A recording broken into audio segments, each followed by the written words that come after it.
What? Hell yeah.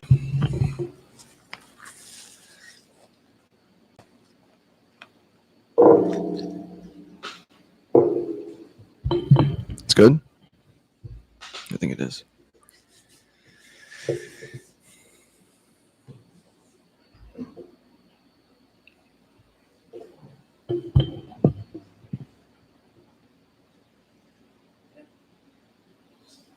I don't know why this is recording.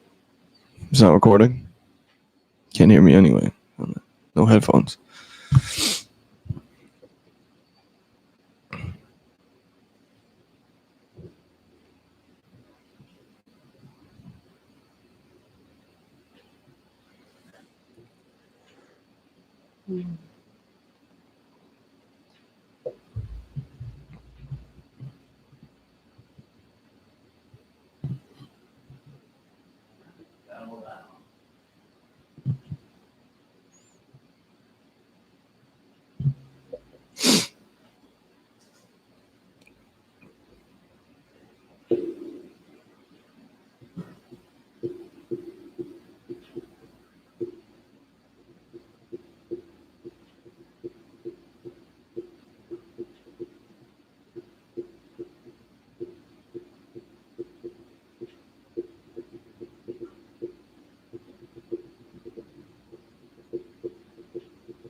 You got it?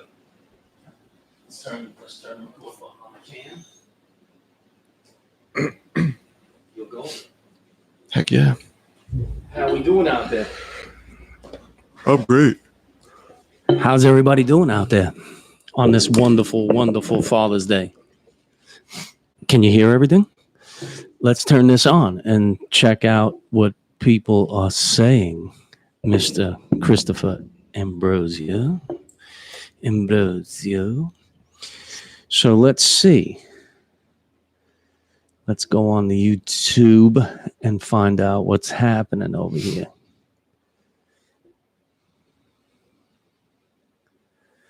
All right. So, yeah, that's what's up. So we're on and everybody out there can hear us. That's what's up. We're doing all right. Everybody's wishing everybody a happy Father's Day out there on this wonderful June. What's today's date again? 16. June 16th. June 16 here. And in case everybody out there that doesn't know, the man across the table from me, and I say, you have that on? No. Oh, you know what that is? That's this. We have to turn the volume. There we go. We have to turn the volume off because I was getting the 30-second delay of our voices. That's horrible. So if everybody out there who does not know, the young man sitting across from me at the table is my son, Mr. Christopher P. Ambrosio. Let's give it up, folks, for the one and only. Yeah. So tell everybody, what is it that you do that you are extremely passionate about?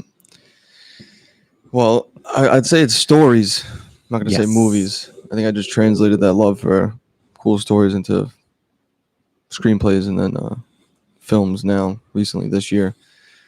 But there's just something about growing up watching Blade every day and Night at the Roxbury that did something weird up here.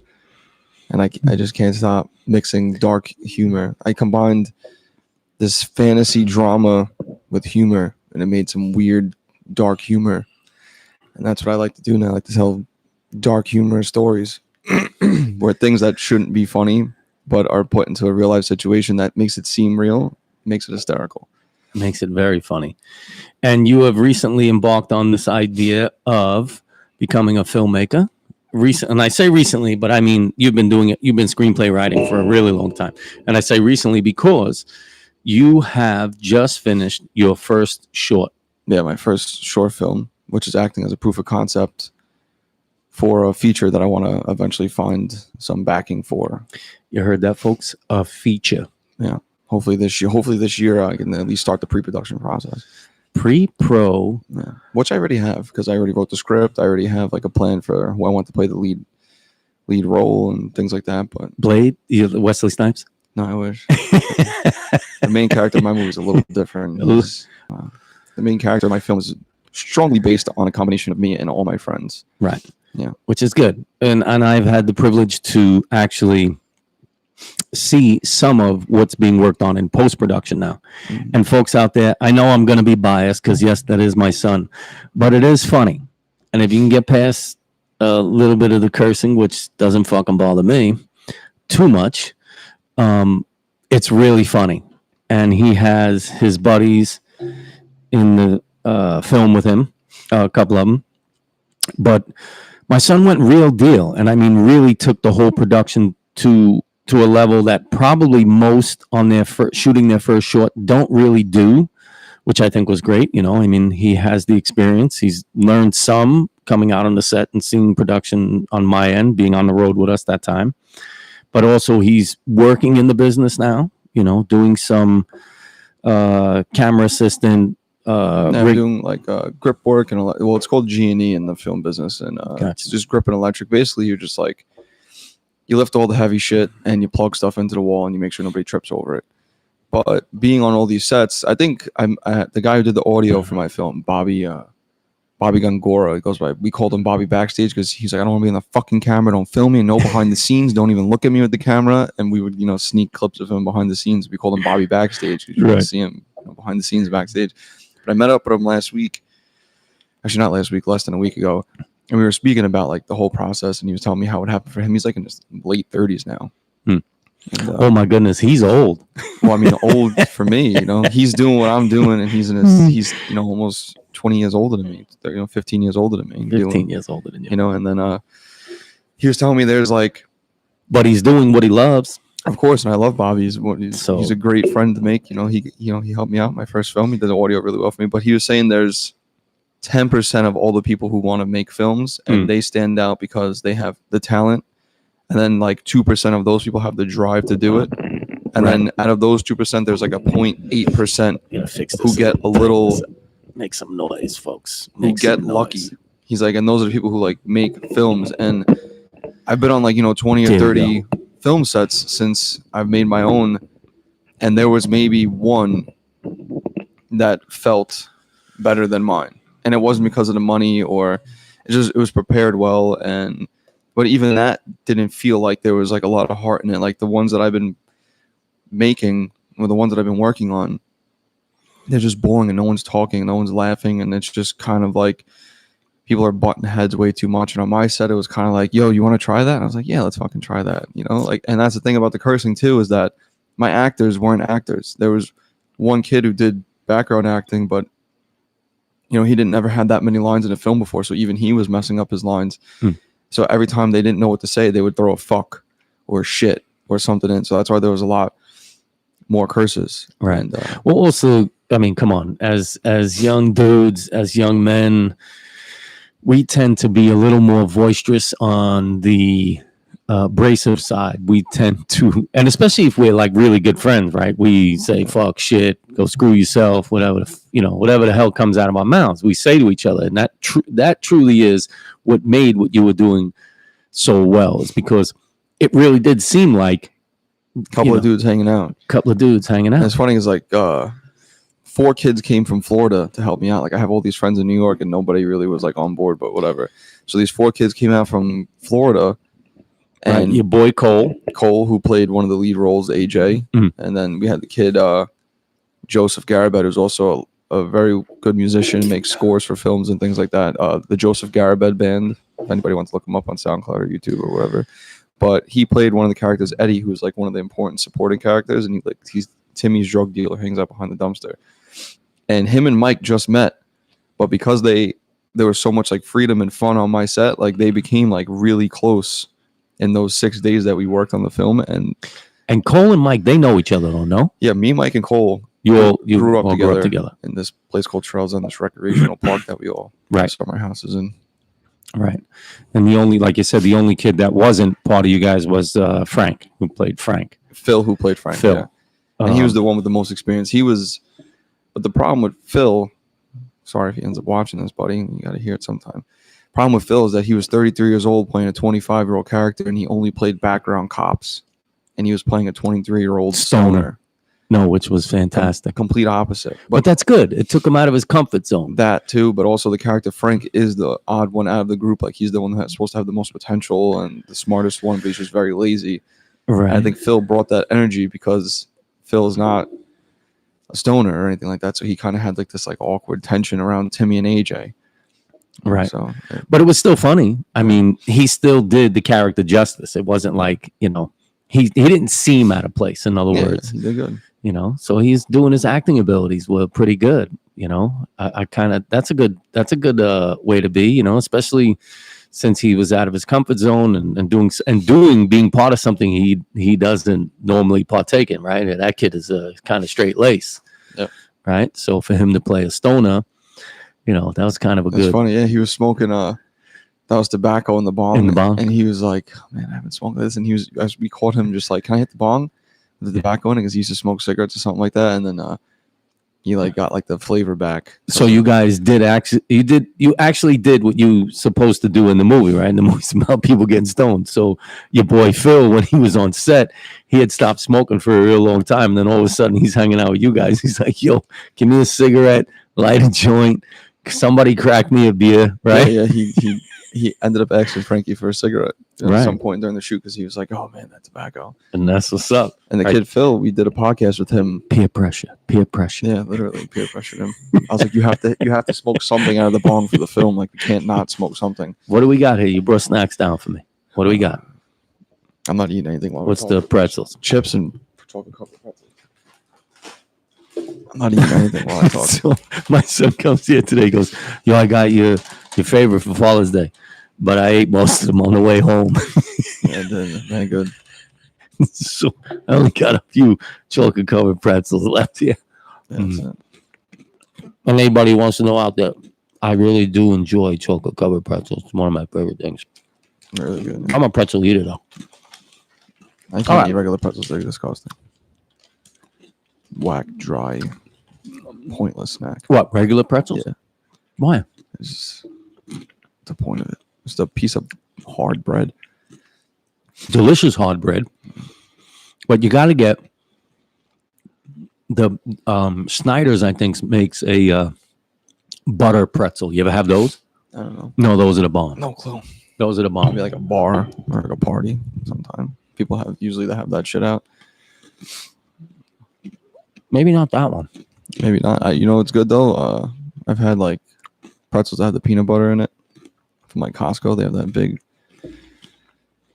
The 100-pound clear container. Yeah, I don't know if it's 100 pounds though, but What about like 57,000 pretzel nuggets? yeah, they're in your house for like 2 months, and like, how's this shit still here? Mm-hmm. Because no matter how many you eat, there's still like an infinite amount of them left. There's a couple left there. I think that's the good and the bad about going to Costco, right? Somebody said pretzels are the best snacks. I don't know about the best snack. No, definitely not. What do you think? You got your shit all out of whack. Your proportions are crazy if you think pretzels are the best snack. Unless you dip them in something. Yeah, you got to dip pretzels. No, but potato chips too. Like, we got the chips over there. Those are one of my, actually, Ridge's chips are one of my favorites. Especially if you got onion dip. Onion dip's good, yeah. No, onion dip's the bomb. One of the best, not the best. I like snacks, but I like savory better. Like, my idea of a snack would be like a nice crepe. I can get down with a crepe. Yeah, a crepe is a little savory. Yeah. Not totally savory. That depends on what you put in the crepe. Yeah. But if eating just plain crepes, it's both because there is sugar in the crepe. It's sweet. You put powdered sugar on it. Right. Yeah. I used to have this buddy. His name's Vic. His parents owned like a Chinese food restaurant. And we would go by his house. I would never eat like the real food because there would be like sand in it. The shrimps wouldn't be deveined. They would go down on that stuff. They loved it. But yeah, because listen, we tend to be here in America a little apprehensive about what we eat, and I've been around the globe a few times, and people just will eat just about anything. Yeah, but so his mom would make me these really thin pancakes like crepes, but not crepes, right? Or crepes, however the hell you say it. Whatever. But it was so good. I would go there and be like, yo, can I have that pancake thing? And it was so thin, she would fold it up into like a triangle. It was awesome. And what was in it? Nothing. Absolutely. But it was so good. Just delicious. I couldn't even tell you what it was. It was like the I don't even know if he was Korean or Vietnamese. Maybe I'm just saying that because I just watched the video about Korean and Vietnamese people. But I think he was Korean or Vietnamese. And she would make that. It was crazy. And it was the jam. It was the jammy jam. I haven't had anything like it ever since. Well, now you gotta call your boy if you still talk to him. And once in a while, but he's Vic's a special kid. All right, not in like the special way, but in the special way. He's in his own group. He's actually a chef. He became a chef. Oh, that's what's up right there. He was really weird growing up. I'm digging him up. Yeah, he was really weird growing up. Cool kid though. Really weird growing up, but then. One day he was big into like anime. He was the kind of kid, I don't know, you probably didn't have a kid like this in your school. But no. We had kids like in my school that would be really, well, in my generation, really obsessed with like Japanese cartoons. I watched them too myself, but I never did, because I remember. I never got this into with all the kids that run around like making believe they're them and they like do the things with their hands. Like he was one of those kids growing up. Okay. Cool. And then he like got really good at guitar, which was also cool. But then one day he was just like, I'm going to go become a chef. I guess because his family owns a restaurant. He became a chef and he works at some place in the city actually. Oh, that's what's up right there. So he probably even knows how to make that. Big shout out to all my food service industry and hospitality industry people on a day like today. Chefs, especially chefs included, because, right, we don't get a day off, especially weekends, right? Especially on a day like today, Father's Day, the restaurants are mobbed. So big shout out there for all my shout out to everybody at my Starbucks working right now. Word up. Sucks to suck, dude. So and everybody knows out there how much your father loves Starbucks. I'm a Starbucks head. I'm what they call a Starbucker. I'm a Starbucker, I guess. Yeah, you're what we hate you. Well, not really. I get the same. No, you get the easy drink coming. You get people that come in, they get the most annoying drinks though, Tell them. It's not that the drinks are annoying. It's just that they have to come there and they have to order 7 different kinds of a drink. So their order is like, can I have 2 caramel frappuccinos? Can I have a venti cappuccino? Then can I have an iced chai tea latte? And then can I also have 2 pieces of banana bread and egg bites? You have to do you don't have to make the drinks if you're on drive-thru. You got to go make the egg bites in the thing and you got to package all.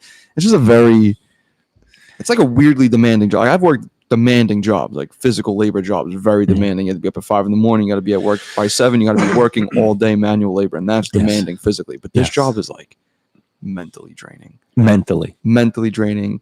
Hi. It's just like, but then you get those people aren't bad. They get the nice ones. Hey, can I have a venti, whatever. Then you get like the douchey people. Like the other day, some guy was like, my cappuccino's not light enough.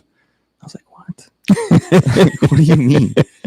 Like you're paying $7 for a venti cappuccino right now, and you want milk, and he just wants a cup of air. Yeah, that's so insane. Right? You have to have a little milk. It's like supposed to be milk, foam. This guy just was like, I just want a cup of foam.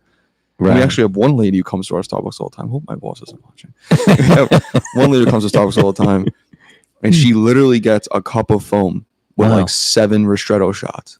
What's ristretto? Ristretto, I'm going to probably botch the idea if anybody's really into coffee. I know what it is, but like I'm not like super, like there's people at my job that are like really into like the stuff and they know it. But ristretto shot, basically the shot pulls longer. I think there's a little bit more water in it. It's a little smoother or something. I don't know, but it's just like it just takes longer for the shot to pull, and I think it's stronger. I think it's a stronger shot. It's like more of the espresso. It's a little stronger maybe, or maybe it's a little lighter. I have no clue. But I know it takes longer to pull. So if a shot takes 16 seconds to pull, this one takes 18. I could be completely botching this. I probably am. But I know some people like ristretto shots over. I think it actually might be less strong. That's why they get it. Yeah, because there's more there's more water coming through. Yeah, I think so of course less when the first shot first comes out, it's very strong. So if you only get this much, it's going to be I think if a ristretto shot is longer.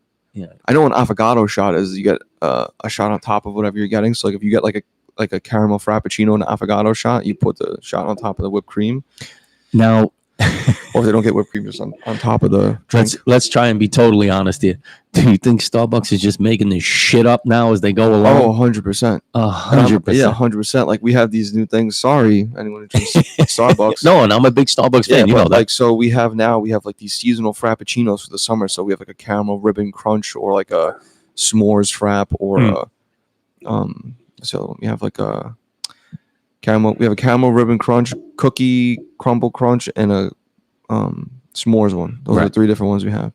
A s'mores frap is a cafe vanilla frap just with extra whipped cream at the bottom. So basically, when let's say you get a grande that's 16 ounces, I believe, and you get, probably like 15 ounces or 14 ounces of drink, which is ice, coffee base, coffee, roast, syrup, whatever, and then milk, and you blend it. And that's it. And you get the flavor. And you fill up the cup by 14. If you're getting a grande, which is 16 ounces, you get 14 to 15 ounces, and you put whipped cream on top, you lit it. Maybe if it's caramel, when you put caramel on top. Now you get this special drink. It's like $1 something more. But the first like 3 ounces of it is just whipped cream now and the special topping. Then it's the drink. So you're only getting like 10 ounces of drink and then more whipped cream and more topping. So they're changing the name of something, and same exact drink, adding whipped cream, taking some of the drink away from you and charging you almost $2 more. And people are like, that's delicious. And they're giving you diabetes. And they're literally giving the other day, the new thing, there's a show out called. So it comes with that particular drink comes with a shot of insulin with it. Yeah, it should. Yeah. But there's a new show out. I forgot what the girl told me, because after like the 100th order of the same thing, I was like, where are you guys getting this from? And she told me it was like a show that's out, and the person in the show ordered the drink, and it's a green tea frappuccino with 10 pumps of raspberry in it. Each pump of raspberry is 80 calories. So you're getting 800 calories just in syrup in your drink that already has sugar and calories in it, then whipped cream on top, and your packaging. I'm getting texts. I'm waiting for my boss to make your fired for flaming Starbucks, and that's the group chat though. But so these people are getting drinks that are like 1,000+ calories, and they don't even know it, and they're just like, "This is delicious." I mean, I'm guilty of it too, because since I've worked on Starbucks, I've been experimenting with drinks. I definitely have gained a dad bod in these 6 months of working at Starbucks. Sorry, you don't have a dad bod. Yeah, but I used to be in way better shape because I'm drinking. We would all be in better shape if it wasn't for fast food and Starbucks. Fast food, Starbucks, everything. Nothing's good for you. The only the best thing for you is just water. So our boy over here, Mr. Shred Durst, Mr. Ben Yerkitson. He's on. You're kissing, like he says, you're kissing, and Yerkitson. So you're kissing, whatever. You're but kissing, we're kissing. Yeah, you're kissing, he's kissing. He said, I'll call you when I get back from the gym. Now, we all seen Ben. How many days you think he spends in the gym? Well, I can't talk because I used to go to the gym every day for 2 hours a day, ride my bike, pull-ups, everything, and I didn't have any muscle. I love my man Ben right there. He's a character. He's together in that gym. We go together, Ben. We'll go together. Yeah, definitely with Ben. I could tear his ass up. Oh, show him how fast he can run to the bathroom and throw up. I've thrown up once from training. Oh, that's funny. And it's usually on chest day or back day for me. And my boy Ben over there had some friends visiting in from another country last week, and I gave him a text, and I'm like, "Yo, hit me up. I want to talk to you about something." And he's like, "Oh, I'd love to, but I can't call you till Sunday because I have people over." And I'm like, "Wait a minute, partner, Ben." Listen to me. You don't ever tell somebody you can't take a call because you're doing something extra. That don't make no sense to me. You got some chick on the line for you. She tell your boy, "Yeah, I can't talk to you for 4 days." Well, that's just a new thing. I got girls in from Germany. He likes it. That's just a new thing. Nobody my age likes to make phone calls. I'm like, what? I'm like, you don't want to talk to anybody? But hey, soz each their own, right? That's what I say. That's some funny shit. Nobody my age likes to make phone calls. Yeah, listen, I ain't ready to bash on your generation yet, because I am the one still eating cupcakes with frosting on. Well, that's fine. You know what I mean? People are vegans now. Yeah, that's all vegan. Wait, this is so vegan. Let me tell you something. This is so vegan, and we ain't shouting out who this is by. This is so vegan that it's not everything in here is plant-based, is soy-based. Everything in there is plastic. Yeah. That's how vegan it is. The other day we had I made This is a different kind of. So some people are vegans, some people are pescatarians, some people are vegetarians, whatever. If you eat this stuff right here, there you have to make up a whole nother name for this because this isn't even like real food. That's obese. Yeah. Well, that's obesitarian. I guess it could be. Yeah. I guess that could be a new one. But I mean, we took the bacon off a sandwich at Starbucks the other day. We took the bacon off of it, and we just had the bread and the cheese. And I was like, "Yo, throw that shit in the toaster for me. I'll make a grilled cheese right now." Yo, that shit came out bubbly and black because it's not real cheese. It's like straight up plastic. Wow. And I was watching a video the other day about like the impurities in our food and how like sometimes the fat. There's no napkins over here. We didn't bring any napkins. No. Like the fat in some meat isn't fat. It's like edible glue that they put inside That's your dad. meat. He's eating fat Together, and because it's not a cut of meat, it's different parts of the animal minced and then held together in the shape of a steak or a chop or cutlet or whatever kind of food you're eating, held together with this like sort of edible glue. And it's very disgusting. Very disgusting. But that's what we're mostly eating. Unless you're eating high-end organic grass-fed meat, is very hard to find or know exactly what you're eating. Yeah, well, we get that from when I go to the supermarket now, when I buy the ground beef. Yeah, but even that organic grass-fed beef in regular supermarkets isn't always. If it's just a portion of the animal's diet is grass, it can be considered organic. Yeah, there's a whole parameter. And believe me, coming from the culinary world, I know there's a parameter for everything. But I try to watch and try, like when I buy my meat from the supermarkets, I try and make sure that it's, organic, grass fed, whatever the heck it is. Pay a little bit more, but it tastes a little bit different. But I think it's the whole idea of the cruelty to the animal.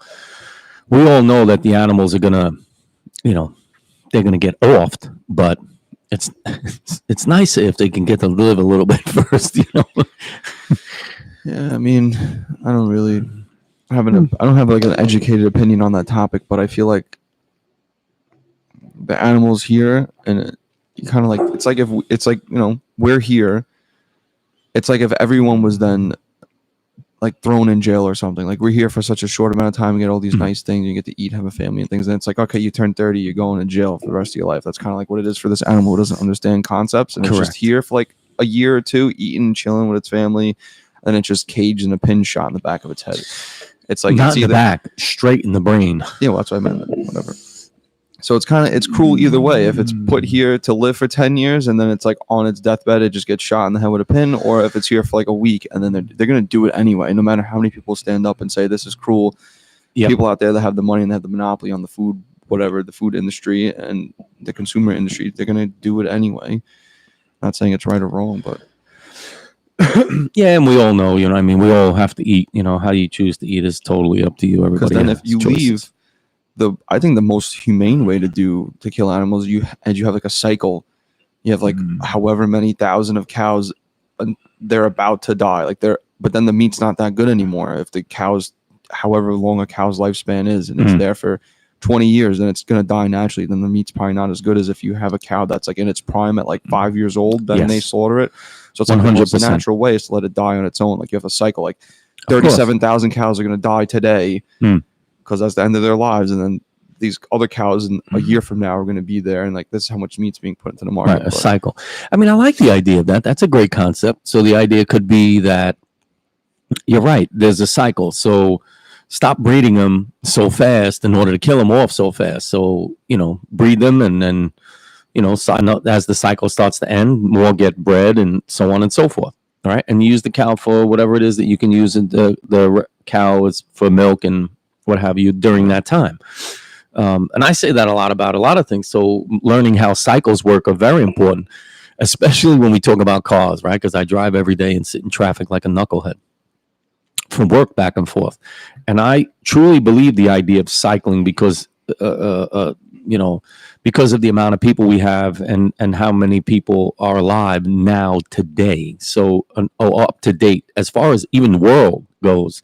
And I'm just using the United States as an example. So, we have how many millions? 330 million people. Yeah, how many millions of people here? And every day I drive, I say the same thing. I go, little shit. why are we letting these car companies make friggin' cars every year? It's ridiculous. There's 300. Let's say there's an average 333 million people in America. First of all, not that many people are driving. You have these senior citizens who aren't driving, the kids underage who aren't driving, people without licenses, suspended licenses, and things like that. So really, there should only be a number of cars of people who are driving. But there's an abundance problem, more money as they produce cars, more money. The leasing thing every 3 years. So they're making a new car at least every year because the same cycle. This person has a car from 2 years ago. This year it's up. Let's have a new model out. Same thing with shoes, clothes, everything. But people talk about LA has a traffic problem. I was in LA. It's nothing in the air here. Go fuck yourself. Yeah. Did you ever drive on Staten Island or Queens or Brooklyn? Yeah. Go fuck yourself. The same. It's the funny is they have the 405, the 404 right, in Los Angeles, and the 440 on Staten Island, right, which is fucking bumper to bumper all the time. Yep. 100%. And the Bell parking lot we talk about. Yeah, I was on I've never really been in traffic yet until yesterday, and I was on the Belt Parkway yesterday, and it took me an hour and a half to get from Queens Village to Staten Island. It was disgusting. It took me for 10 miles to get from, I don't know exactly where I got on, but you get off the GPS makes you get off the Belt Parkway and then get back on, take some streets, and then get back on the Belt Parkway. So you're like stuck. Get off, you're like cool for like 10 minutes, you get on. Then it was a 14-mile strip from wherever I got back on to the Verrazano Bridge. You get on over there at the end or whatever. Near Bay Ridge. That's where you get on. 14 miles took me like an hour. Yeah. Then I got over the thing, and then there was a little bit of traffic on Staten Island. Not too bad though, but worst highway ever is the Cross Bronx Expressway. I was on there yesterday too. No, you want to kill yourself. I drive it every day. It's disgusting. No exaggeration. Any day you get on the Cross Bronx Expressway, it's actually from where I get on to the GW Bridge is only maybe, I don't know, I want to say 5 miles. Yeah, it's not bad at all. 5 miles, but every day 5 miles takes me anywhere from an hour to 2 hours to get to the bridge, to the GW Bridge. That long. And it's it's 5 miles, 5 to 6 miles. And yesterday, you get to the point where it clears up, and it was like, what was all that for? Yeah. Because it wasn't even an accident yesterday. Well, that's why I always say about the cycling of vehicles, the allowance to buy the vehicle. So not even that. Elon Musk already fixed the problem. Well, the underground not even tunnels. That. Tesla is going to become like a new automated Uber. So you're not using your car. You're in your house, parked. Yep. You're chilling, whatever you're doing. And you turn on your Uber, or you turn on your Tesla. My car is not being used right now. Right. And somebody needs a car. They go on the Tesla app. However much it costs, you get a percentage. Your car drives itself out of your driveway, picks the person up, and drops them off, and it comes back to your house. Yeah. So now you're significantly reducing the amount of cars in the world, because not everybody's going to need a car then, because it's like you already own a Tesla. No matter where you have to go, you're going to be in a Tesla. Right. That's because the Tesla almost like the city bike. Everybody shares the bike. Yeah, exactly. That's I mean, to me, that's a fantastic idea. I love that idea. And the person who owns the Uber will make money. So let's say you don't want to buy an Uber, but you want to spend $30 every trip. You're going wherever you're going. It's significantly less because not gas. You get in those charging stations, which are probably going to be in the owner's house, so they're probably always going to be charged, whatever. And also, it takes off the congestion in the street, especially somewhere like in the city, because I'm pretty sure they would. He didn't speak about this, but I was talking about it with a couple of my friends. Like carpooling. Not even that. They would probably build designated buildings in the city to take cars off the streets and just have like Tesla buildings for cars to be parked in it. Probably. And this way there'd be no more of those fucking tight little blocks with 13 cars on it, Yep. Like going on down Canal Street one time took me 45 minutes because it's so tight and everyone's cutting in and things like that. And then how on the Belt Parkway, when the people are merging from wherever they're coming from back onto it, and there's like 0.2 miles of a little lane on the outside of the inner lanes. You got people behind me in a lane already cutting into that just to go 2 cars in front. And it's like, this is what's causing the traffic. Of course. And it's miserable. So now if a car is driving itself, the car's not going to have asshole egotistical tendencies that a human has. That's it. The kid in front of me smoking a Newport 100, of course, hat backwards, typical. He kept putting the nose of his car out into the little lane. Like, it wasn't even a lane anymore. It's like, the cops can go. They have the little bridges in the street, so you're not supposed to go there. Yeah, that's the shoulder. Kept going into it, peaking, and then finally when it was clear, he just shot out when like 5 cars in front. Just kept doing that. I'm like, well, what are you accomplishing besides making the people in front of you now have to jam on their brakes so you can get in because you're in a fucking rush to go go nowhere. Go shoot a heroin. To go nowhere. I got out of the car on the parkway again the other day, like a maniac. Yeah. Yeah. No, you know that your father gets disturbed on the highway. And for me, for the most part, and you know what's funny? Normally, I won't. You know me, I don't drive in traffic, right? So me, if I'm going somewhere, I'm up at the crack of dawn, or I'm leaving late at night, one or the other. But I've learned since I started traveling back and forth to work and being in traffic every single day, minimum 2 hours. I've learned to be very calm, listen to podcasts, listen to something, somebody else talking about something while I'm driving, listen to a little bit of music, making phone calls, doing all that stuff and getting it done while I'm on the road. So I'm extremely calm now because I know I have to sit in it every day anyway. So there's no reason to be angry or mad about it. But this one young guy just got in front of me and was like, I did the same thing. He was riding the shoulder. You could see, I looked in the rear view mirror and he was riding the shoulder. And I'm like, yo, dude, I didn't just wait an hour to go 20 feet for you to cut in front of me. So I wouldn't let him in front of me. So I rolled down my point of view of what I thought he was doing. So he gave me the middle finger. I was like, fuck you. And he drove off. The good thing about that was we were in so much traffic. 10 car lengths later, I pull alongside my man and I roll down the window and start honking the horn. He looks over and he's like, oh shit, here's the dude I gave the finger to. And I proceeded to tell him how much, of an asshole he was and what I thought of his mother and his father for having that piece of shit. So he thought he was going to be tough until I pulled the car in front of him and then got out. and everybody in the cars behind me, a couple of people honked their horns, but a couple of people were like, kick his ass. And I was like, that's my plan. My plan now is to start to try and beat him profusely. But he got nervous and then went around me and drove off. But I don't get like that anymore. But this guy just kind of twisted my nuts up, got my panties up in my ass. Nelson, if you're listening, you got a pretzel dick. That's what me and Nelson used to say. He used to get pretzel. My son has a lot of funny stories about me when he worked on the food truck with me, him and my boy Nelson. Nelson will be with us in 2 weeks on the 30th when I do the rap. I'm going to have some rappers on here, some people in the music business, what I'm really looking forward to. And of course, this is going to be one of my favorites, of course, because you're here. So that's the way that goes. But, the idea is that we're going to have more guests on here and Nelson will be on. And I'm excited about it. Shout out Nelson. His rap name is Fuck 12. His music's really good, actually. Yeah, Fuck 12. And I'm not usually big into local rappers and things. I have a lot of friends who are rappers. But once I heard Nelson's... So everybody, hold on 1 second. So come over here 1 minute. This is Ricardo. Everybody, this is Ricardo. Say hello. Everybody, step in here. So this is Ricardo. He's a good friend of mine. Ricardo redid the stoop in my house just now outside. It looks very good. We'll go outside at some point and see what the stoop looks like. But that's Ricardo. It looks good, and everything's clean and nice and dandy, and everybody's happy. He did a wonderful job. Ricardo and I worked together in the Bronx. Hold on 1 second. I'm gonna put the earphones on him. He probably doesn't even know what's going on. Hold on. Watch this.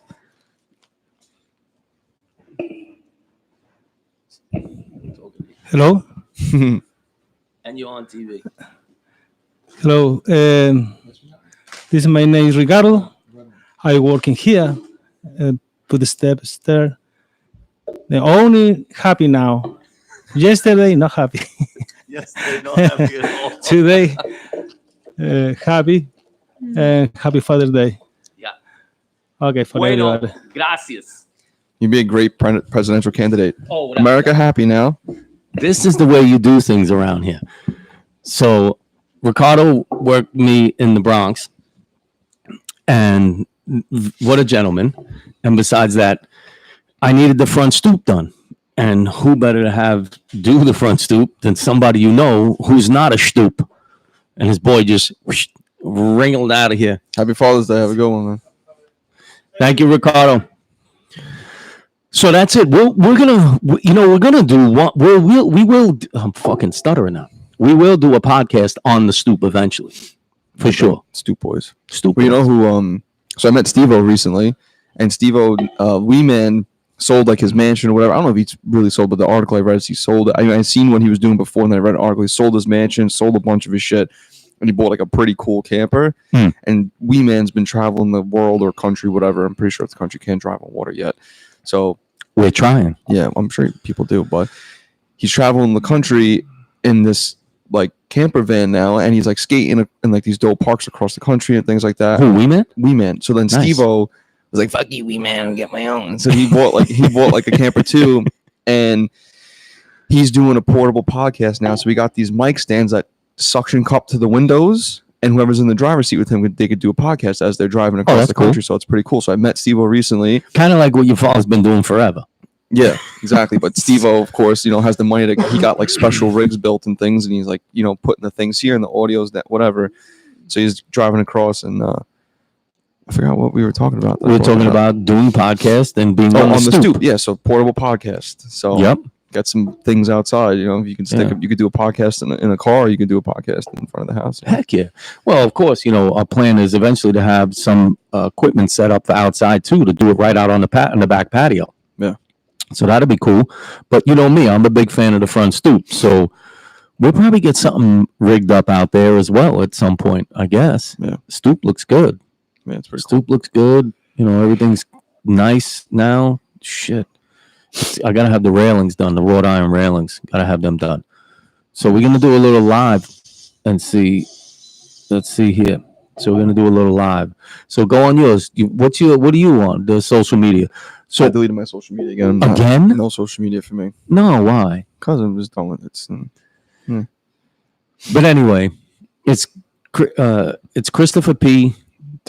Ambrosio. Christopher P. A on Instagram, which I won't be following you back because I don't have it right now. And Facebook is just Christopher Peter Ambrosio, or EF. Well, he doesn't have it yet, but we gotta fix the whole phone thing. We're gonna take care of that. Yeah. But the idea is that we're gonna take care of that. We got to take care of that because you need the social media because you got to be promoting your movie. Yeah, it's promoting my film, and I got pretty big. I went from getting like 70 likes to about 200 likes. Doing these hashtags. Well, we'll figure it out.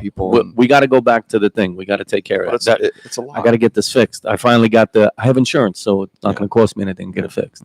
So might as well take care of it. Social media is too much, especially for a young man like myself. I feel like young boys and men my age, we have an issue now because there's the internet, and there's just too much free ass on the internet, where it makes you not want to go out and talk to women. It's just easier. There's no rejection because all you have to do is type in Pornhub.com, or you can go on Instagram, and every girl has, not every girl, but these Instagram models, they have their ass and things out, and so it's so much easier to go on. There's no rejection. You don't have to talk to them. You don't have to take them out to eat. Right. And I feel like me personally, I don't have that problem. Right. But well, because you're handsome. Yeah, but I'm also very energetic, and I have a good personality. And I talk to people, and you're sociable. I get nervous around some women that are very attractive, and you're sociable. But I get over it. But it's just so much easier. So I feel like the phone does that, not just for women, but it does it for a lot of things. Like you can go online and you can get your fix of anything you need instead of going out and doing it. And I feel like I was getting wrapped up too much on Instagram, looking at things instead of going to do them, looking at like Kevin Smith's life or Joe Rogan's life or all my idols' lives and being like, I want that one day. But instead of doing something about you're only watching it. You're just watching it happen in front of you instead of going to do something about it. That's good. And I think, what's funny? I think yourself and a buddy, Ben, and his crew, and you guys have this different handle on the social media and stuff. It actually has become more of a business aspect of life. Well, that's the idea. Like a lot of the young adults that I met through Ben are now, their social media is basically, it's not that big, it's minimal, but a lot of his friends have careers doing social media for other people. Well, yeah, look, as a business. My ex-girlfriend, she worked for Nickelodeon doing the social media coordinating. She was making fucking whatever, how many dollars an hour, making really good money, full benefits. Exactly. Just on social media. Just to manage Nickelodeon social media, responding to kids, the PR and things like that. And there's a huge market for it. And, all these social media influencers like Ty Lopez and fucking, I couldn't name another guy because I don't really pay attention because I think they're all a bunch of bullshit. But they're selling these classes where you don't need anything but your phone. You go to these small businesses locally or whatever, and you basically you go in there and say, "Hey, listen, I can get you some customers in here via social media. Can you give me $1,000 per month and I'll manage your social media?" And you can do that for 10, 15, 20, 30 clients, and you're making fucking $100,000 a month. Oh yeah, Just a month. Just doing people's social media. It's a huge business. But I think that what's funny is that I think originally the idea of social media was just sociable. It was an idea to be a social interaction you can way. sit home and never have to interact with other human beings. You can Right, be but- sociable at your couch. Right, but also it opened up a window for a lot of people because you had the ability now to socialize with people that weren't just in your immediate area. You can Exactly. socialize with people all around the business world. came through when people who had money from pre-existing businesses, where they saw that people were just all day the traffic going to these sites. They're Correct. like, let's put ads for our business here. Correct. We'll get customers. We'll pay the places to advertise us. Correct. And so somebody's seen the avenue for money there, Yes. and it became this huge lucrative business. But here's the other side of that, right? And let's do a shameless live plug right now too. I'm gonna go live on Instagram for now, just for a hot minute. Yo, what up out there in the IG world? It's your boy from Brooklyn, Shannon Ambrosio, with his son. What's going on? How you doing? Shout out Swank, my boys. Listen to me. We're podcasting right now on YouTube. That's what's going diggity down. Your boy from Brooklyn and his son Chris with Shannon Ambrosio. And get your bell rung, folks. Subscribe, hit the bell up there. Make sure you get notified when I'm on doing the podcast on YouTube. But most of all, get out there and subscribe and get out there and share the message about your boy from Brooklyn, Shannon Ambrosio. Big shout out to all fathers out there, all you motherfuckers out there today. Just call me daddy. It's Happy Father's Day to everybody. All right. Now, you know I'm going to do the Facebook Live thing in about 2 seconds. My son and I, we're going to keep chatting. So make sure you're sharing out there so everybody can get on the YouTube channel and find out what's going on with the Everything and Nothing podcast. And that's what's up right there. So listen to me. Tune in. YouTube, Shannon Ambrosio. I got to go. Peace. So we'll do the Facebook thing here. And it's funny because we're talking about the social media aspect of how social media has been changing everything. It's been changing the game across the board. But here's my one message about that. And I say this to everybody. And my one message is, and to you young career-minded people as well, is that there is a way to make social media and being social on the internet and social media. There is a way to make money, and there is a way for it to be a career. But here's the second part of that. If you're promoting anything like you are, filmmaker, promoting his film, promoting his career, things that he wants to do, all of these things are available to everybody who has a smartphone or access to the internet to do exactly the same thing, right? So you could, anybody out there, you can promote yourself, promote a product, promote a service with social media, and you're getting it anyway. It's free. So I tell everybody, get out there, make a video, do your posts every day on Instagram, Facebook, Twitter, and whatever else is big now, right? What else? Are there any other really big ones or no? You're asking the wrong person. Gotcha. Yeah. I think there's a thing called TikTok now. I think it's the newest one. This girl I hang out with, she goes on this thing all the time. It's like, you ever hear of Vine? Yes, Vine. Vine got shut down. I don't know what happened. The story was, but whatever. It got shut down. So now there's a new thing where you can make I don't know, however. I know Vine was 6 seconds. Yeah, it was very short. Now I don't know how long they are, but they're just it's basically a plethora of fucking 14-year-old kids just going yeah. But and then which I think is hysterical, but that's the new thing. Everyone's obsessed with this new TikTok thing, and I think that's the TikTok is basically just a short video. It's just a short little video. But that's what I'm saying. How these things are edited, it's not traditional film editing or even music video editing or the old the original platform of YouTube videos. It's right. You take a 3-second clip of you going, "Oh, what's that?" And then you have a hat on, so you're a different person. It's another 3-second of I don't know, it's probably my dick.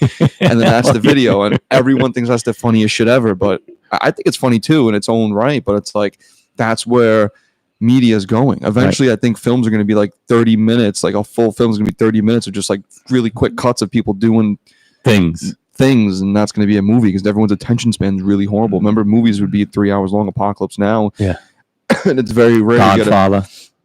It's very rare you get a movie now that's hits 2 hours. Very rare, unless it's The Avengers.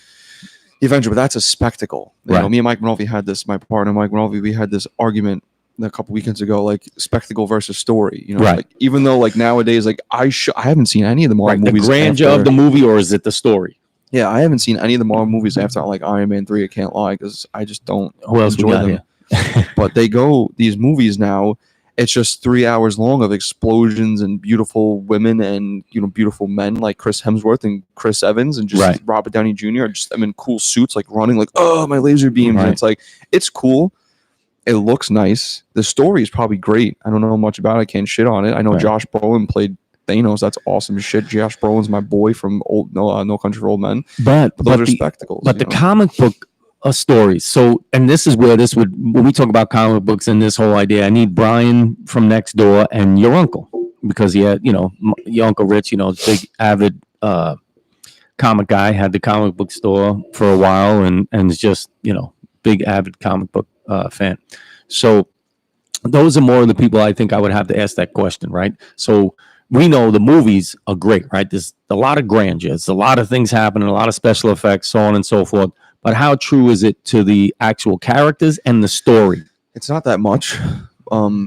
It's true to the, you know, the names and things like that, and the stories are there. But basically, what it is, there's like probably 20, 30, maybe more writers for a specific character. So like Iron Man's been written by a bunch of different people, created by Stan Lee, I believe. But yes, you know, throughout the years, there's different runs of comic books. Like I have the entire run from issue 1 in 1988 of Deathstroke. This is DC, not Marvel.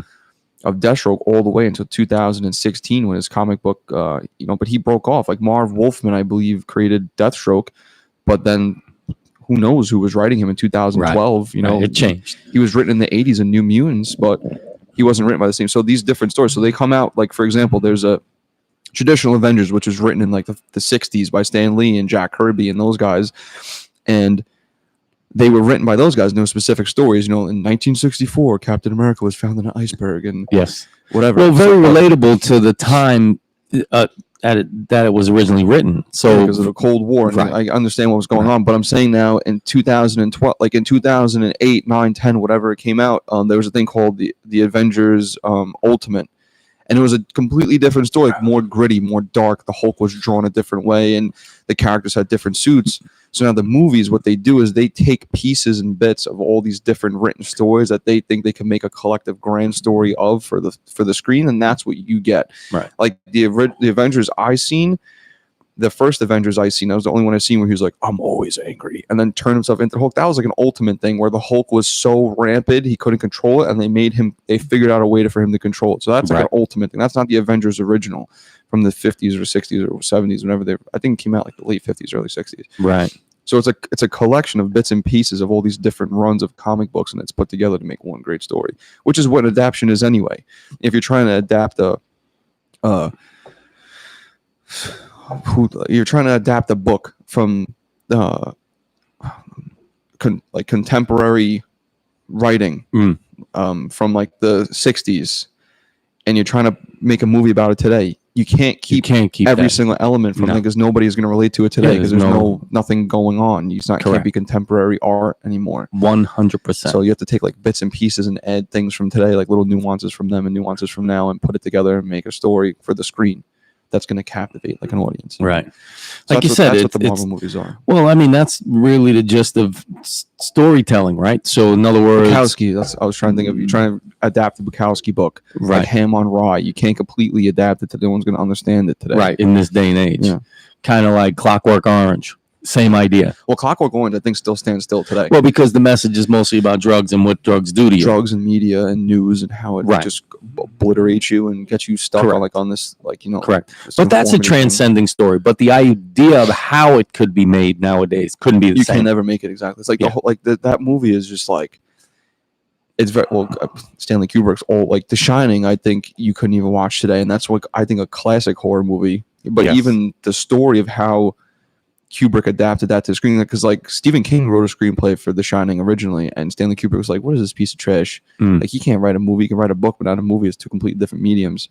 So it's even depends on just the era, because Stanley Kubrick obviously understood movies in the 60s and 70s. Like, he knew what people want. Even up until he was making movies until 2000 when he died. He made the movie with Tom Cruise. The one where they're banging all the rich, powerful people. Tom Cruise and Shoot. Vanilla Sky. Not Vanilla Sky. No. Eyes Wide Shut. Yeah. No, that was also Tom Cruise. That's what I said. Eyes Wide Shut is yeah. Stanley Kubrick's last movie. He Yeah. died 6 months after they released it. But that's what I'm saying. Like, the movies are made specifically for a time period. You know, so you can't take the original Avengers story and make it today because it's Right. boring. You know, Iron Man's superpowers, he got like radio signals through the thing on his helmet. How boring is that? You want to hear from Jarvis. Right. Because you want Jarvis. Back then, people were like, dude, imagine an antenna on your head getting signals as you're outside. Now you have that. But right. And that's the whole idea. But that's what we were just saying, right? So the idea of the comprehension of where we are nowadays, we can never revert back. So the audience now could never revert back and go, oh, wow, you didn't have that? Unless you're having explosions going on for 3 hours, like in Transformers, Avengers, and, you know, Pirates of the Caribbean and things like that. No one's sitting there for 3 hours and watching a movie. No, not the anymore. last movie I watched that I make films, I write films, but I can't watch films. I only watch the same like 15 movies over and over. I can't watch a new movie and be like, yeah, I'm going to sit here and watch this whole movie. I fucking hate movies nowadays. But I watched. You heard it here, folks. Filmmaker. I do this. I don't know how that's going to work out, listen to but this. we'll see. But then every once in a while, you find a good movie. The other day, I watched Zodiac for the first time, a David Fincher movie. That shit kept me for all 2 hours and 37 minutes. I didn't even touch my phone, and that's a very rare thing nowadays. I didn't touch my phone that whole maybe once or twice. But that movie was really good. It was well done. But guess what movie it lost to in the Oscars? Not that I give a shit about the Oscars, but it lost to The Departed. And when I first watched The Departed, I watched it when I was younger. I got it on DVD. I watched it when I was like 12, 13. I didn't really know much about movies back then. And then I rewatched it recently, like this year or like the end of last year, this year sometime. And what'd you think? So I'm watching it. I didn't recall that it was made by Martin Scorsese, who's like one of the best filmmakers ever, who's living right now. And there's a part, and I don't. I told you my boy used to be a chef for him, right? Yeah, you told me. Richie. Big shout out to Richie Riley. So Richie Riley. So I'm watching that movie, and there's a part. I don't think he doesn't work for him anymore. Well, who cares? He shouldn't have his own chef anyway. He's fucking. Who needs that? Anyway. Well, we would like to think, right, that nobody actually ever really needs a personal chef. But the reality of it is, if you don't have to spend time thinking about... No, if you have $100 million in your bank account, you can have a personal chef. Oh, no, without a doubt. But also the idea is that if he doesn't have to worry about what he's going to eat, then he can focus more on what he wants to do. That's how people become, you know, super successful, and they just like can zone in on one thing. Like one thing. Someone who's not as rich as Martin Scorsese, Henry Rollins, who only has a couple $1 million, he lets his hunger get to the point where he's so hungry he could just eat. You know, he'll just pick up a handful of almonds, he says, and eat that. Right. Because he's so zoned in on his work. Like, he doesn't have people doing things for him. He does everything himself. Right. But he does the bare minimum. Like I was talking about, me and Mike went over to talk about the other day. If your body's super hungry, some people go to a cupcake instead of like a bell pepper. But it's the same thing. You're nourishing that thing. But we like sweets more. Because it really is the same thing, a cupcake or a bell pepper. You're still, you know. Yeah, your body's craving something. Getting rid of that. Yeah. That habitual need of eating things. So you eat a bell pepper instead of that. But so Henry Rollins, who wants to work all day on writing books or whatever it is that Henry Rollins does, he'll just eat almonds instead. Or somebody who's like uber rich, like Mark Zuckerberg, he has like a closet full of the same outfits. So he never has to think about what to wear. Right. He just puts on his polo shirt and his khakis and his fucking mantles probably, and that's it. The other day I was going to a job interview and I changed. I had to be there at 1 o'clock. I mean, I got to the city super. I got there at 10:30, but from 7 when I woke up to about 10. I changed outfits. I didn't know what to wear. I didn't feel comfortable in it. I didn't know if it was too classy, too informal, too formal. And I eventually just ended up wearing a sweater in 70-degree weather and shorts and the pointiest dress shoes I've ever seen. And you had shorts on? No, not shorts. Oh. I meant to say just regular jeans. Oh, because you got me nervous there for a minute. And I went into the interview, and the dude interviewed me had 2 different socks on because he had his leg up, and the one pant leg that was down was up a little bit, white sock, and the one that was up, pink sock. And I was like, you guys clearly care about how you look. Like, right, because the focus is whatever it is that they're doing. That's the main focus. So people like that don't really care. That's what I said, you know, for a guy like Martin Scorsese to have a personal chef, to me, it kind of makes sense, you know. And a lot of people, and some people always get those people out there like, oh my God, he's so bougie. And I go, listen to me. Oscar said he's not bougie. He's nowhere near He bougie. wears $20,000 suits probably every day. Right. But the thing is that he never looks that way either. He never looks like he's trying to impress anybody, because here's a man who spends all his energy and his time making films. Right. And that's what he wants to do. And I understand. So to me, the idea is the focus. So you need to focus on the things that are important to you and that what you're trying to do. Otherwise, you're wasting your time. Get wrapped up, yeah. Yeah. So, you know, I mean, and I'm the one to talk, right? Your pops is always into something else, right? I'm always building, fixing, doing something. There's always something that's got me intrigued and grabbing my attention. But my attention seems to, you know, it does. It's not that I don't focus. I do focus on something when I'm doing it, but I tend to get distracted on other projects, right? So I'll have 2 or 3 going at the same time, Right. which is not horrible, but it's not the greatest either. Because you don't finish any of them. Not Yeah. that you don't finish them, but it take you longer to finish. Well, they take me longer. I always finish, you know that. Yeah. But they do. They take me. It always just takes me a little bit longer to get shit done, right? So I probably should have been, instead of worried about the stoop, but I mean, I had to do that anyway. That's neither here nor there. But instead of focusing on something else, you know, I put the new ceiling fan upstairs. I worked on these coffee tables that I'm trying to build. In actuality, I probably should have just worked on the studio a little bit more to get this further along. There we go. God bless you. Thank you. God bless you. That's what's up right there. Schniegenstein. Professor Schniegenstein. Oh, show everybody the pineapple. I love pineapple. Everybody knows that. That's my I favorite. won that at Dave and Buster's. Show everybody. Go get it.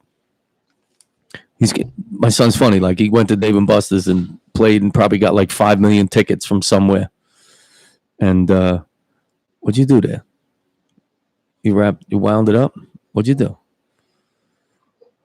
There we go. So my son knows I love. Oh, and we actually watched it do it. So he knows I love fresh pineapple. It's one of my favorites. He went to Dave and Buster's and probably played for like 72 hours to get a pineapple, right? Now some chick asked me out. Some chick Took me to Dave and Buster's. And He's we hysterical. played for like 2 hours. And I was like, I had like 800 something tickets. And there was nothing you can afford there, but for some reason this dope pineapple head was just like the perfect amount. It was like 800, like 874. Boom. I was like, that dude's dope. You got the pineapple and a pencil eraser. No, you can't even. Pennsylvania's like 100 tickets there. Like, I was like, what? How do you even? You have to come back. Well, they have a cool system. They have like a card system, so you can go back and keep your points every time. Oh, every time. Yeah, the girl I went with, she had like 4,000 points. I was like, No let me way. get some. Let me get some of that.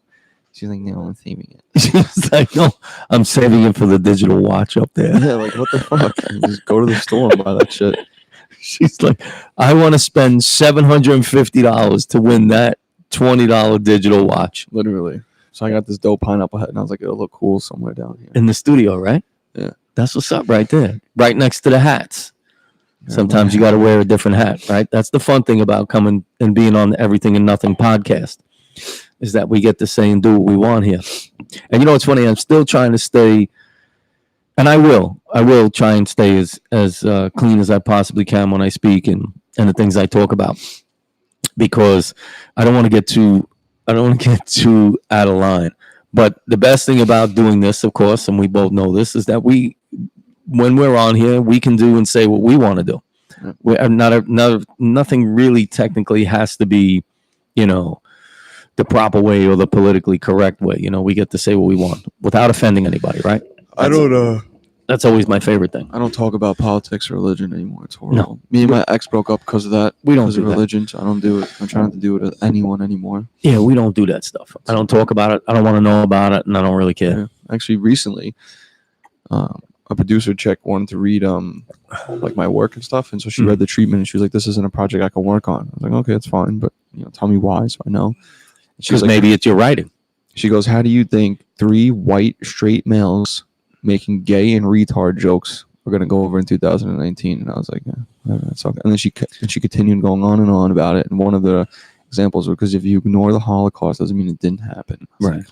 Well, I always say this too, right? So my thing is, we all know everything that has happened, and we all know things that are going on now as far as cultural issues and so on and so forth, and how people feel about how they're being treated and talked about and said and this, that, and the other thing. And I go, hey, listen, you don't affect me in any way, shape, or form. I still get to be the way I am. I still get to feel the way I want to feel. I just know personally, my personal opinion is that I know inside me, I don't want to be offended. So I don't want to do the same to anybody else. So I always do this. I have a shut my mouth policy. It's really what I have. I'm like, when people start getting in on all that nonsense and they want your opinion on it, I go, listen, I don't have one. I just think that you should feel the way you should feel, and you should do the people things always like to do. talk about being indifferent just as bad as not having an opinion and not swinging one way. But then, if I try not to indulge. As you said, she goes, you remind me of one of these white men who don't pay attention to what's going on in the news. And like, how could you not? Yeah, but she's nowadays like, you don't pay attention to what's going on in the news, and you're the part of the problem. Part of the problem. I was like, oh man, I'm the guy who doesn't give a shit what you do, who you are. Just don't fucking bother me. Yeah. And that's it, man. Like, I don't want to know what you do down the block. Yeah. Don't worry about what I'm doing over here. I just want to, mind my shit. I want to write the stories I want to write, and then people, apparently are having an issue with it. Yeah. But there's nothing wrong with not following, because the media is swung one way anyway. They're only putting out the bad shit. They never put out like, man saves a fucking cat from exploding in the street. Like, nobody ever puts it out, but it's always like, young black males stabbed 17 people in front of the deli, and it's like. What about the other black young male who didn't do anything? Right. Who's chilling? What about the white kid who's not oppressing anyone? You know what I mean? Like, what's going on with those people? Nobody hears to indulge in the bad shit. I want to try. There's already enough bullshit in everyone's life. We kind of like, damn, life kind of blows. And then you go home and when you're sitting on social media or something, it's just like, woman falls off building, and it's like, oh jeez, right? Like, wow, way to keep ruining my day. Well, that was look at any. Well, that was the idea in the beginning too, when cell phones had video cameras and could take pictures and all that stuff in the beginning, was that people weren't, and I think as creatures, we tend not to have this idea that we want to see anything that happens that's good, because it's not exciting. It's not to us. It doesn't seem exciting, and to me, that's kind of a weird place, right? And that's why you say all the time, is like, I like to turn on the news one day, and there, it's a rarity that they have a good story. They do it every once in a while, but it's not an everyday thing. Yeah, they throw it in at the end, like, old woman finds fucking stain of Jesus. And it's like, it's more propaganda stuff. Right. It's never good stuff. And it's a 3-second clip at the end. Yeah, it means nothing.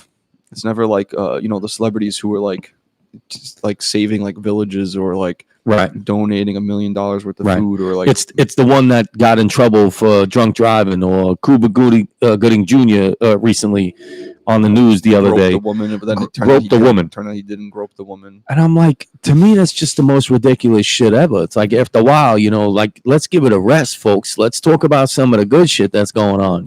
Nobody does. It doesn't, because nobody cares. Those are things people get jealous. Right. People like watching bad shit. It's like, oh, I didn't get fucking. Right. I didn't do that. No, look at him. That, but also it's like, oh, my car didn't blow up today, so I'm doing good. But it's like, if all this good shit's happening, how come good stuff didn't happen to me? Right. So I don't know what really is what's good with everything. You can't win sometimes. It's like kind of screwed up. I tell you, this here that we're doing, first of all, this is great. And I love you, and thank you for doing this. And I love your sister too, very much, Giovanna, my daughter.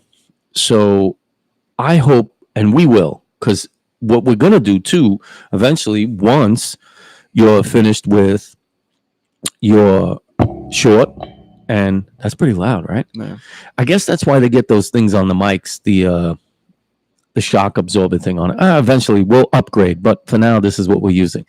But the idea is that once you're finished with your short and it finished up in post edit, and you start shopping that thing and sending it around and making it happen, we'll do another one, and hopefully we'll get a chance to have Mike on here, because Mike is very outgoing. I like your buddy Mike. He's cool kid. And I know Cole's in Florida, but we'll see. Maybe there's an arrangement at some point when he comes back or whatever, and maybe we can have all these on. Yeah. But once you're done with post edit and you start promoting your film and so on and so forth, we'll come back on and we'll talk about filmmaking. Yeah. And hopefully we'll have some other filmmakers on here. I'm excited about that. Yeah. Or at least your cast. Yeah.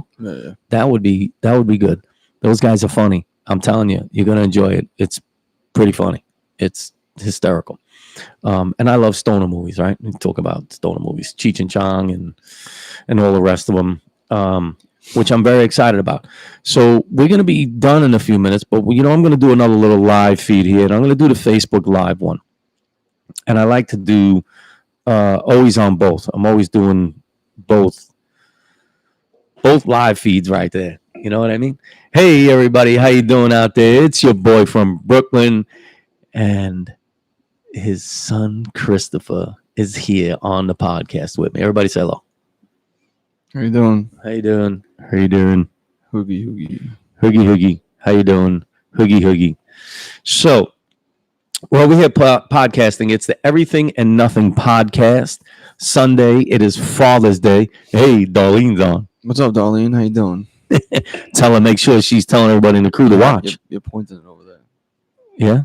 No, they get enough of me at work. They don't gotta watch me hit though. They get enough. You can never get enough. I'm the most loud, annoying person at work. I don't stop talking. Well, maybe Abby's a little more annoying than me. Well, I'm definitely the second runner-up. So listen, well, he gets it from somewhere, Darlene, and we all know how much I love to talk. So that's where he gets it from. But we're podcasting here at Sundays. It's going to be every Sunday. Make sure you are tuning in to my YouTube channel at Shannon Ambrosio. Watch the podcast. This Sunday evenings, probably going to be between 4 and 5, more like 5-ish. Live at 5. Live at 5. That's what's up. I like that. So I think that's going to be our time. What do you think? Live at 5. Sounds good. Can you see yourself? I can see myself. Don't we all wish we could see ourselves? Yeah. But that's what's going to be going diggity down. Your boy from Brooklyn, Shannon Ambrosio. There's going to be plenty of guests on here. I'm sure I'm going to have a bunch of my boys on here eventually. Juice Man, Peter. I'm sure you guys will be on the podcast at some point when I do my Brooklyn heads. So it'll be 5-ish when the podcast goes on, and however long it takes, that's what's going to be going on. But you guys have to be subscribed to my YouTube channel at Shannon Ambrosio and get your bell rung, folks, by your boy from Brooklyn, Shannon Ambrosio. So this way you guys will know the bell will go off when the podcast starts on Sunday nights, and you have to come tune in to see who I'm going to have on the podcast, which is going to be fantastic. I think on the 30th, Christopher, we're going to have, like I said, I'm going to have some rappers here. I'm really excited. I'm going to have some very good friends of mine. Hopefully D Nasty shows up, and big shout out to my boy Corporal AK, who's going to be on. I'm going to get Mike Curtis. I'm going to get Curtis on here. He's a rap aficionado, and he does a lot of stuff with the Rap Con. And Nelson, of course. Yeah, my friend Christopher Wallace. And my big shout out to my boy Jerry X. Listen to me. Jerry X is going to be in the house. He's going to be rapping. I'm telling you, Brooklyn style. I'm telling you, you're not going to want to miss this. That on the 30th, that's my plan so far. I'm sure we'll be putting out some announcements or whatever, right? Yep. And then next Sunday, I think it's going to be about entrepreneurs. We're going to have Ben on. I think my boy Jeff Broom, Keith McPherson, another podcaster. Hopefully, I think Mark is coming. There'll be a couple of us, but you're going to want to stay tuned, because as these weeks go on now, every Sunday, we'll have different guests on here.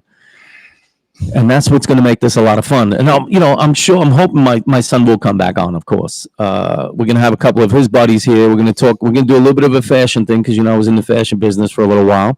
So we're going to do some with the fashion thing. I'll have some designers on here.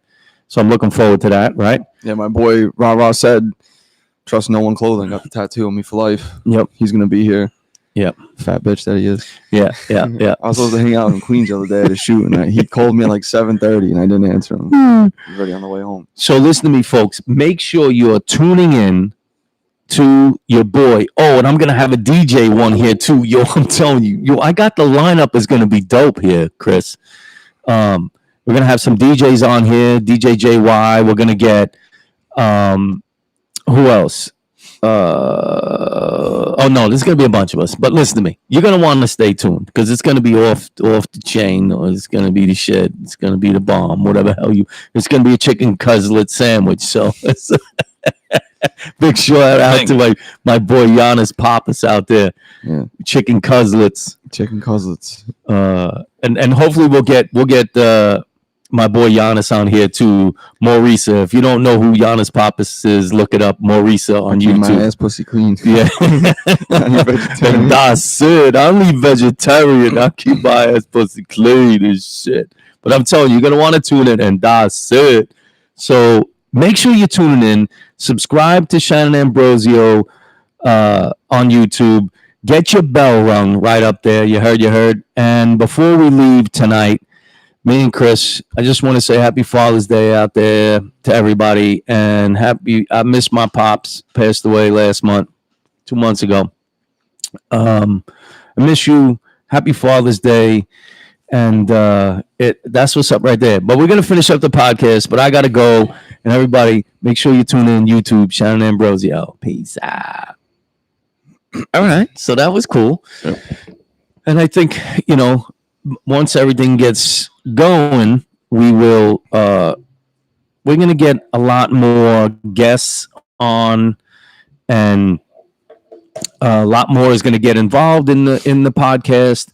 We'll eventually hopefully have an audio engineer to help us to do the intro while we go on, and so on and so forth. And this will grow every week we go on. It'll grow. The studio will get a little more finished. And before we leave tonight, I'm going to have my son, we're going to move the camera over a little bit, and I'm going to ring the bell for my father for Father's Day. I think that'll be the bell is over there. One of my father's fight pictures over there. That'll be the end of the podcast tonight, which will be coming to an end in about 5 minutes. Make sure you're tuning in to my YouTube channel at Shannon Ambrosio. Get your bell rung. Ding the bell up there. This way you get notified when the podcast comes on. It's going to be Sunday nights, and we're doing 5-ish. What do you think? Yeah, 5 is dope. 5 is a good time, right? Yeah, live at 5. Yeah, live at 5. I like that.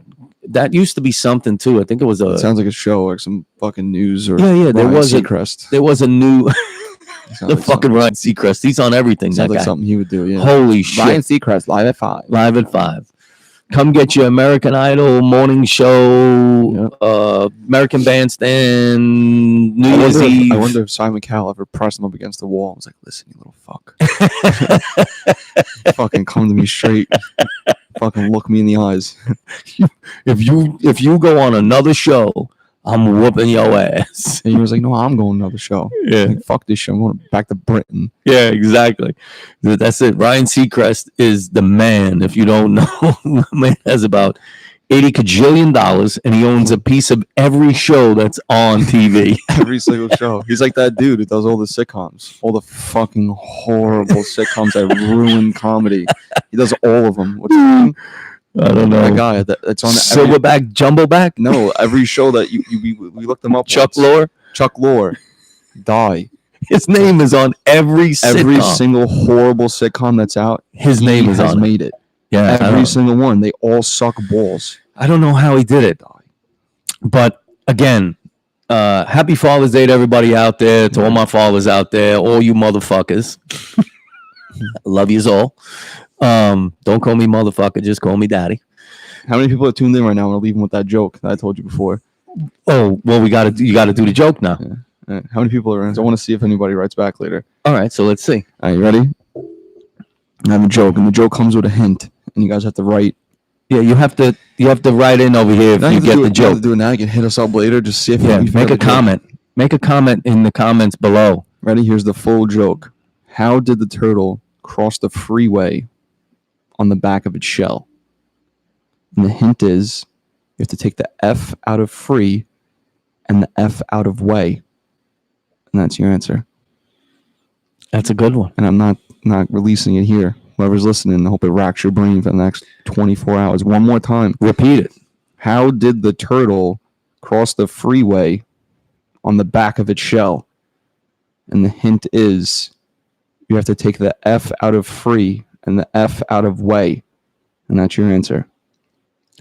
Now, put your answer in the comments below. Or text them, hit them up, Instagram, Facebook, hit us up with the all answer. The social medias out there, and my social media handle on both on Facebook and Instagram and Twitter is my name, Shannon Ambrosio.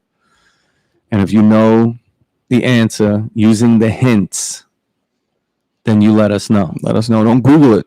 Don't Yeah. ruin it. And when I get a new phone, I'll be back on social media, and you guys can hit me up for more jokes and Like stuff. quick, fast, and shit. Now listen to me, folks. This has been another Everything and Nothing podcast. Happy Father's Day to everybody out there. Listen to me. You know my message, and it's the same all the time. Every day is a good day. And if you give a smile, you're going to get a smile. Give a bunch of them smiles out there, folks. And that's all I got to say. Now we're going to ring the bell one last time for my pop. Happy Father's Day, Big D. Happy Father's Day, everyone.